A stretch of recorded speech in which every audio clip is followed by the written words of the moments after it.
मेरे सामाजिक परिवार के सभी सदस्यों को यथोचित प्रणाम, राम राम। स्वागत है आपका अपने कार्यक्रम HST ज्योतिष में। दोस्तों, पिछले एपिसोड में हमने चर्चा की थी विदेश यात्रा की और विदेश सेटलमेंट की।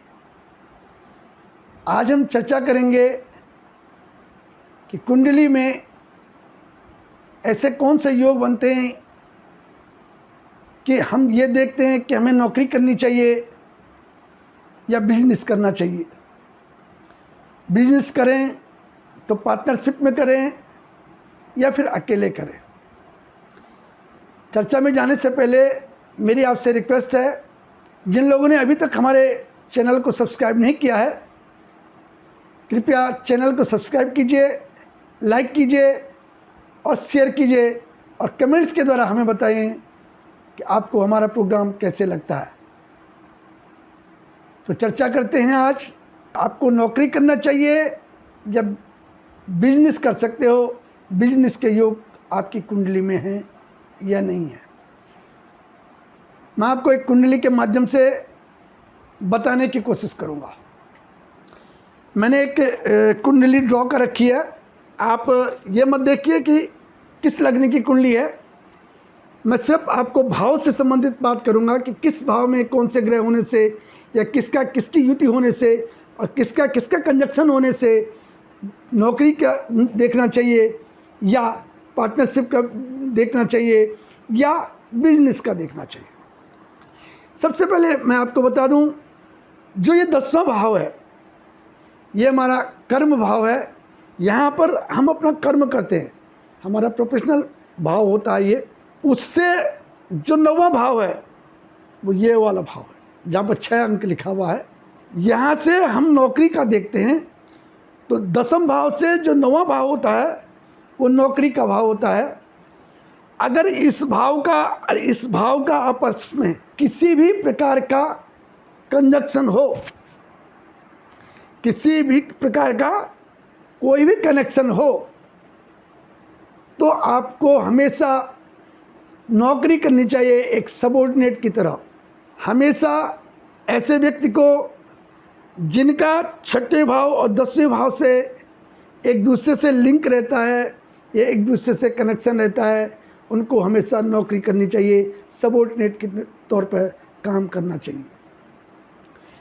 अब मैं बात करूंगा, अगर 6वां भाव और 7वां भाव, इन दोनों भाव में जो बली होगा, बली का मतलब यहाँ पर जो ग्रह बैठा हो सकता है स्वगृह हो, अच्छे डिग्री इसका हो, विपरीत राजयोग में आ रहा हो और 7वें भाव जो है इससे बलाबल में कम हो, तो आपको नौकरी करना चाहिए। लेकिन अगर 7वां भाव 6ठे भाव से बली हो, बलाबल में हो, योग कारक ग्रह हो, अच्छा ग्रह बैठा हो, डिग्री वाइज अच्छा हो, अस्त न हो, नीच न हो, मारक न हो, तो आप बिजनेस कर सकते हो, आप पार्टनरशिप में बिजनेस कर सकते हो।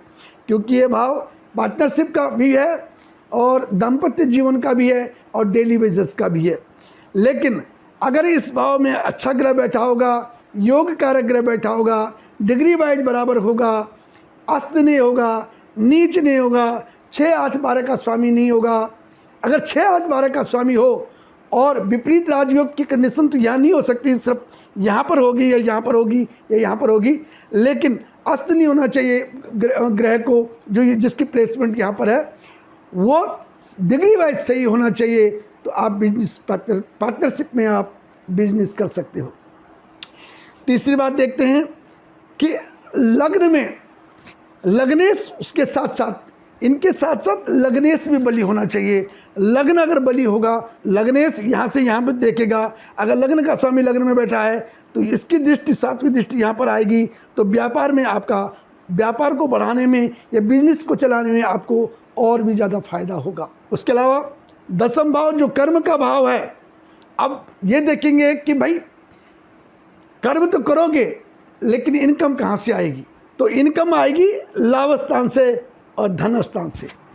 इन लाभ स्थान से अगर इस कर्म स्थान का संबंध, अगर इसका स्वामी यहाँ बैठा हो या यहाँ बैठा हो, या इसका स्वामी यहाँ बैठा हो या इसका स्वामी यहाँ बैठा हो, ऐसा कोई भी कंजक्शन इन दोनों तीनों के बीच में बैठेगा तो आप बिजनेस करो चाहे नौकरी करो, आपको लाभ ही लाभ होगा।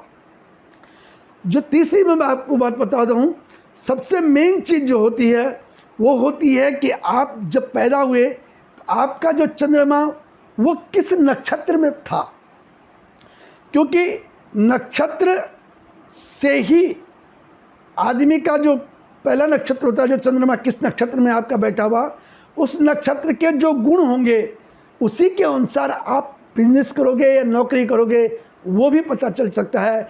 जैसे सपोज करो कि आपकी मेष राशि है, मेष राशि का स्वामी मंगल होता है और मेष राशि जो है उसमें 3 नक्षत्र होते हैं, 9 चरणों की, माने एक नक्षत्र के 4 चरण होते हैं। इस प्रकार से जो 27 नक्षत्र होते हैं वो 9 ग्रहों में बटे हुए थे, 9 × 27। हर ग्रह हर राशि पर 3 नक्षत्र का योग होता है। सपोज करो मेष राशि है, मेष राशि पर अश्विनी के 4 चरण, भरणी के 4 चरण और कृतिका का 1 चरण।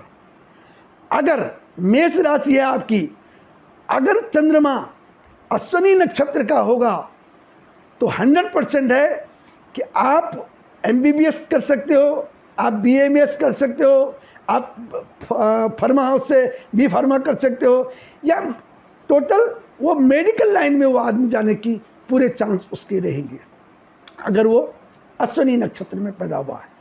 अगर वो भरणी नक्षत्र में, राशि वही है, स्वामी राशि का स्वामी मंगल ही है, लेकिन अगर वो भरणी नक्षत्र में पैदा होगा तो पक्का है कि वो व्यापार कर सकता है, हो सकता है वो कला में चले जाए।